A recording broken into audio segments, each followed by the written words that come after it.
Hey everyone, I'm Sarai. Thank you for clicking on this video. And this is a topic I'm kind of excited about. So if you're new here, hi, I'm Sarai. Also, thank you so much for 1,000 subscribers. Like what? That's so insane. That's incredible. Thank you so much. I love you all.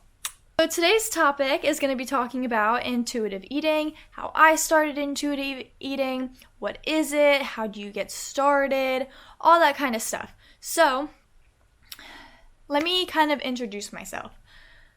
I've said my name 100 and 1,000 times before. My name is Sarai. I am currently 20 years old. I have struggled with an eating disorder ever since I was 13 years old.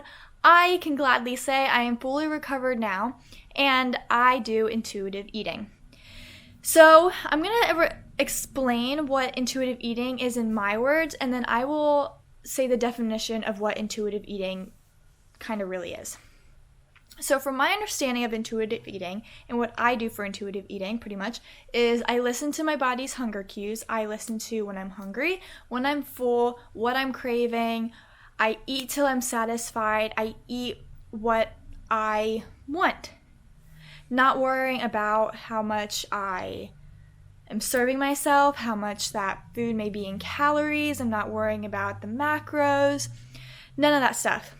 I'm just eating to basically just to eat. So here is the definition of what intuitive eating truly is. Pretty much what I kind of just said, but to kind of get into more technical terms, I will explain to you what that is. So, intuitive eating. It is not a diet. It is the complete opposite of a diet. There is no counting calories or macros or making certain food off limits. It's not about following a meal plan or measuring out your portions. In fact, it's actually discouraged. Instead of it's about relearning to eat outside of the diet mentality. So you're focusing on your internal cues, like your hunger, fullness, satisfaction, and moving away from food rules and restriction. So that is basically what intuitive eating is. So I'm going to explain how I got into intuitive eating after my eating disorder, how I've been better with my eating disorder, and what I kind of recommend. And I'm also going to go off of what this website is. I will link this website down below just to kind of get a better insight of things, but I'm going to explain to you how I started intuitive eating. I want to start off with my mentality of wanting to start intuitive eating. So basically, I was literally tired of food rules. I just wanted to eat because I wanted to eat. I was tired of making sure, even when I was recovering from my eating disorder, I was still very stuck on that number of calories that I had to eat because that was on my meal plan and I saw how much I was having. So that number of calories always really stuck with me. So I was like, you know what? I'm tired of this. I'm over this. I want to eat what I want to eat, and I want to eat even more sometimes than what the meal plan had given me because my body was craving everything and anything it could get its hands on, basically. So that was like my mindset and my mentality was I need to get away from these food. Why can't I say that? I had to get away from the food rules because nobody can live like that forever because it is just so physically and mentally draining just to think about the facts of what you can and cannot eat and how you can eat those foods. So that was definitely a mindset of mine that I was going into with intuitive eating. And to take this into note, I did do intuitive eating alone. I did not consult a doctor about this. If you feel as though you need to, of course, go ahead and, talk to a doctor, talk to a dietitian, see if they recommend doing that, of course. But I think I was in my recovery long enough to the point where I knew I could have done it myself, and I knew how I could do it myself mentally. So how I started, again, was you have to get rid of that diet mentality. Is you need to stop viewing food as a negative thing, basically. And diets are the worst things. I honestly think diets are a myth now that I actually truly think about it, because you know what? We were born to do intuitive eating. We were born to listen to our bodies for when we were hungry and what we were hungry for. So like, that's what our mind and body was programmed to do, is to actually listen to ourselves. Of course, it's easier said than done, especially if you may be recovering from an eating disorder. But that is definitely something that, you got to get rid of that diet mentality. And write down how you're feeling. I say this in a lot of my videos, that writing down how you feel, it truly helps. Writing down whatever is on your mind, however you're feeling, kind of just writing it down on paper and getting it out of your mind really, really helps. So another thing I ended up doing was honoring my hunger and my hunger cues and what I was craving. So say if I was craving a peanut butter and jelly sandwich, I ate a peanut butter and jelly sandwich. I wanted ice cream for dessert, I ate ice cream for dessert. And of course, I had a lot of my setbacks, and you know what? That's totally normal to have setbacks. Nobody's recovery or life is completely perfect when it comes to eating. Even if they look like the best person when they're eating, like they're eating whatever they want, it is just not true. So listening to your hunger and listening to this also has to do with when you are hungry and when you are full. So this is how I kind of put it together, was if I was, craving pasta, for example. Say we may have gotten it from like a restaurant, so I ordered pasta because I wanted it and I was craving it. So I honored the hunger cue. I got that plate of pasta. I may not have finished that pasta, and that's okay. You also want to get to the point where you make sure you listen to your body at all times, and it gets easier, of course. So the first couple of weeks, a month or so, it may be kind of hard to actually acknowledge that fullness, especially if you may be coming from a binge eating background or any kind of eating disorder, really, is listening to that when you're hungry and when you're full. So it's definitely a trial and error when it comes to this kind of stuff. And of course, like I said, it's easier said than done. But it just kind of comes to trusting your body on when you know it's hungry and when it's full. And when it comes to what you are craving. Of course, when you're hungry, eat something. When you're full, stop eating. It could be whatever you're eating is, and it gets easier over time. It really truly does. And that's just over practice with intuitive eating. So this was a huge thing, and this is also something that the website says as well, but I never kind of found the right words for this, was to make peace with your food. There's my dog. So make peace with your food. So to me, this is also kind of saying, for me, I had a lot of safe foods. So obviously, safe foods can be different for everybody, and I had fear foods, and fear foods can be different for everybody as well. So that was me finding a place and mentality of those certain foods where it came to, say, ice cream was one of my fear foods, right?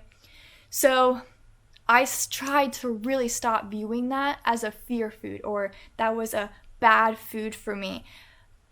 And I hated having that mentality of, oh, well, vegetables in a salad, that's a safe food, or avocado was a safe food for me, or ice cream was a fear food, peanut butter was a fear food. I stopped viewing things as a safe and fear food. I just saw it as food, and it's fuel. That's how I was trying to really think about it. When I was eating it, I would try to kind of tell myself, all right, not only is this a fear food for me, this is going to be a food that I'm going to eat mindlessly, not in a bad way mindlessly, but into the point where it's like, you know what?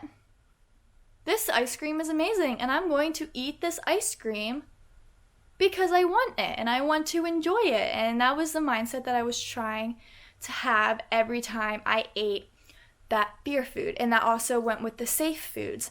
If those foods were safe for me, it was like, well, just because I'm eating this safe food doesn't mean I can binge per se on a fear food of mine. Or because sometimes that was also a case for me where if I ate that safe food, it would kind of trigger me a little bit into like, oh my goodness, like now I can eat that ice cream or whatever that day was that I couldn't eat something, and it became like a binge. So that really definitely helped me, because that also helped with my binging as well, because I stopped viewing food as good and bad. Here is another good one, what I was just saying.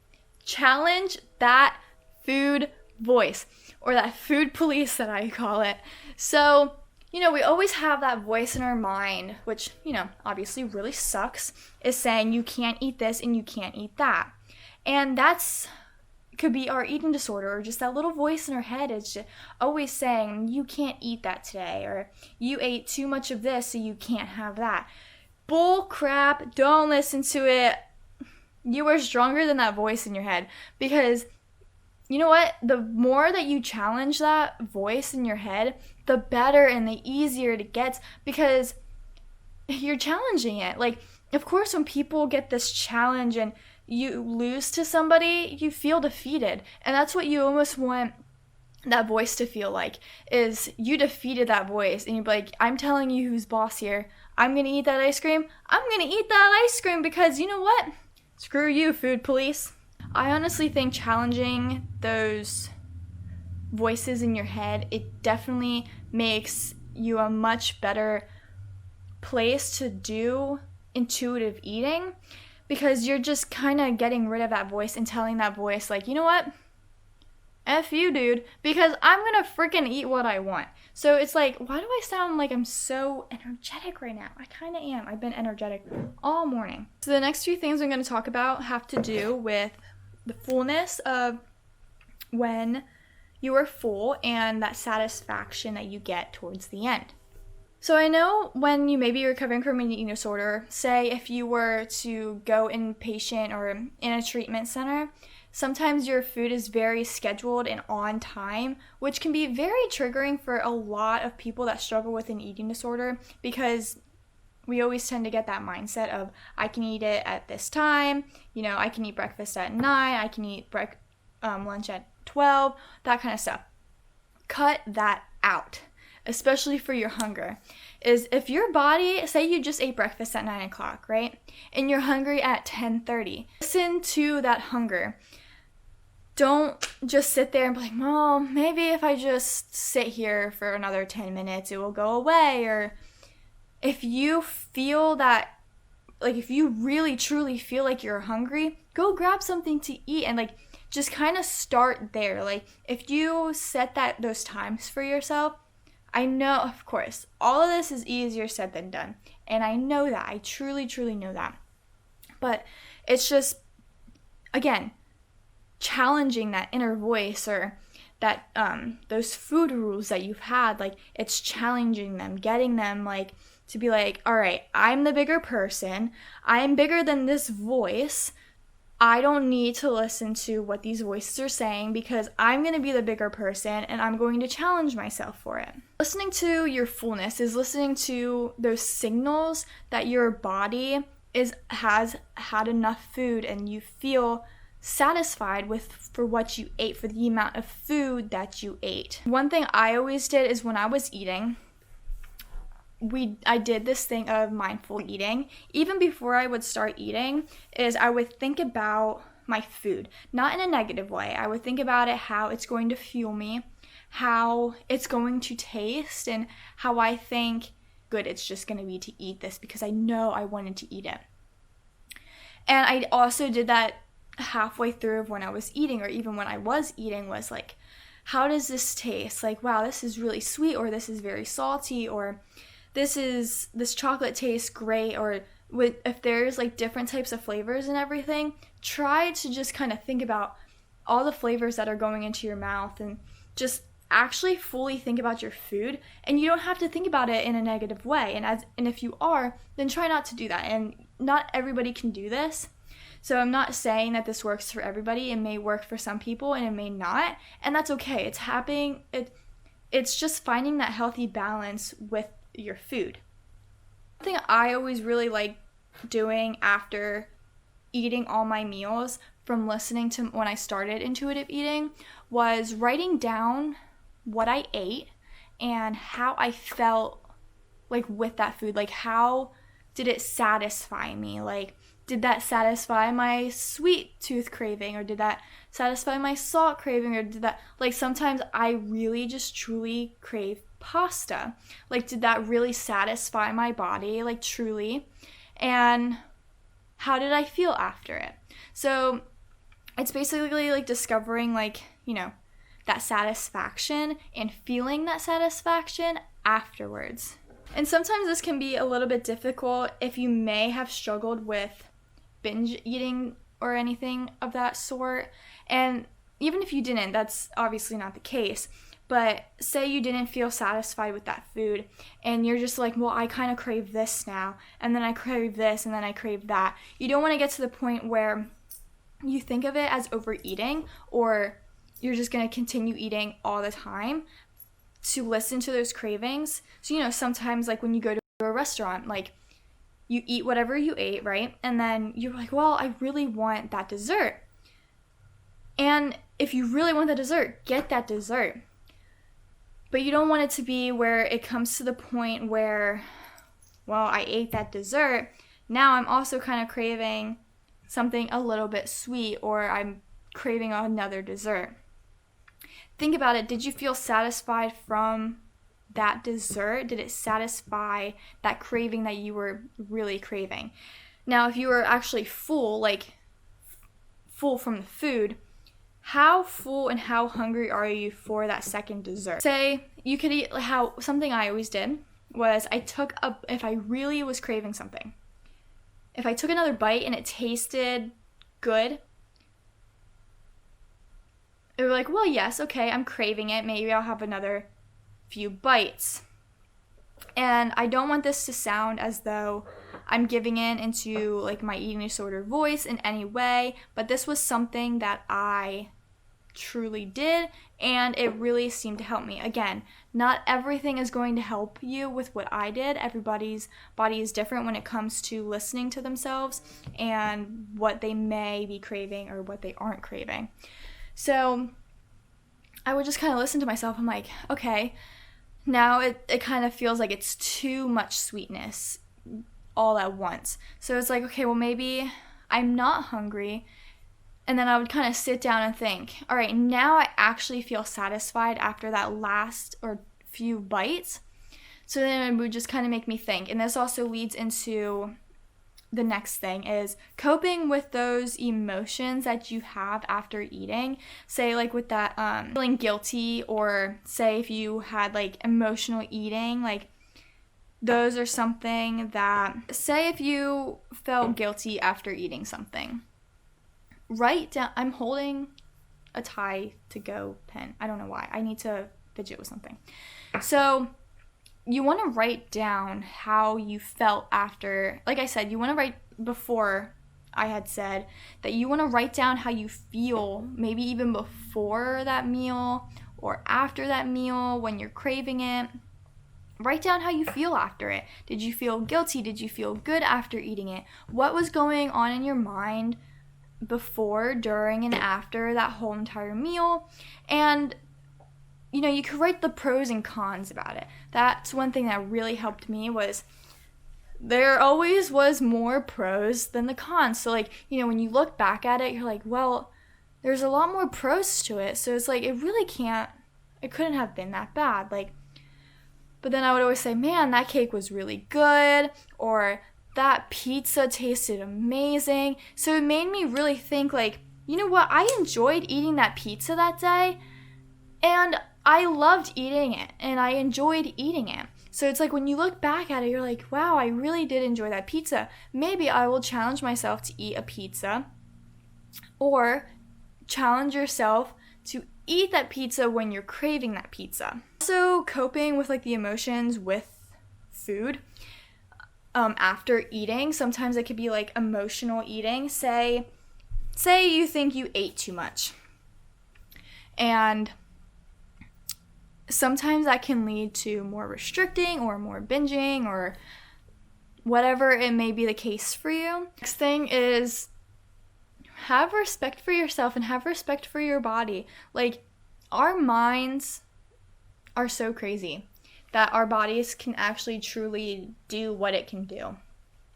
So it's almost like when you may have a bad image day or a bad body image day, whatever. If you're having like a bad body image day, say if you struggle with body dysmorphia,